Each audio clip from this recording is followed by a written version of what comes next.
గుండ్రంగా హృదయాకారంలో ఎరుపు రంగులో ఉండే ఈ పండ్లతో సీతాఫలం కన్నా నునుపుగా ఉంటుంది. దీన్ని netted custard Apple, bullock hot, bull hot అని కూడా పిలుస్తారు. తీయని వాసనతో మధురమైన రుచిని కలిగి ఉంటుంది. రోగనిరోధక శక్తిని పెంచుతుంది. కీళ్ళ, మోకాళ్ళ నొప్పులు తగ్గుతాయి. జుట్టు, చర్మ సమస్యలకు చెక్ పెడుతుంది. డయాబెటీస్ ఉన్న వారికి బెస్ట్గా చెప్పుకోవచ్చు. సీతాఫలం లాగానే రామఫలం కూడా ఉంటుంది. శీతాకాలం నుంచి వేసవికాలానికి వచ్చే సమయంలో ఈ పండు మార్కెట్లోకి వస్తుంది. విటమిన్లు, మినరల్స్, పోషకాలు ఉంటాయి. ఈ పండు తినటం వల్ల లభించే కొవ్వు చర్మ ఆరోగ్యానికి దోహదం చేస్తుంది. చర్మకాంతిని పెంచుతుంది. మలబద్ధకాన్ని నివారిస్తుంది.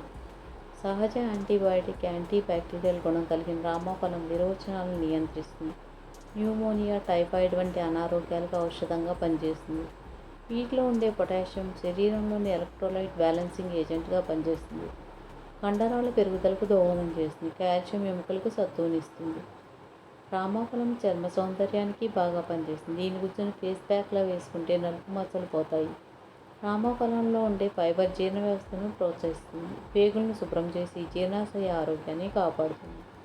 దురద తగ్గించడంలో, చర్మ సంరక్షణలో, వార్ధక్య ఛాయలను నియంత్రించడంలో రామఫలం సహాయపడుతుంది. తీపి విషయానికి వస్తే సీతాఫలం కన్నా రామఫలంలో తీయదనం తక్కువగా ఉంటుంది. మధుమేహ వ్యాధిగ్రస్తులు ఈ పండును తినవచ్చు. ఇందులోని పోషకాలు రక్తంలోని చక్కెర స్థాయిని నియంత్రిస్తాయి. Vitamin B complex, vitamin C ముఖంపై మొటిమలను నివారిస్తాయి. ఇందులో సి విటమిన్తో పాటు బి కాంప్లెక్స్లోని పెరడాక్సిన్ ఇందులో సమృద్ధిగా ఉంటుంది. పెరడాక్సిన్ మెదడు కణాలకు అవసరమైన రసాయనాల్ని స్థిరంగా ఉంచేందుకు సహాయపడుతుంది. శరీరంలోని ఫ్రీ రాడికల్స్ను బయటికి పంపించడంలో ఇది ఉత్తమంగా పనిచేస్తుంది.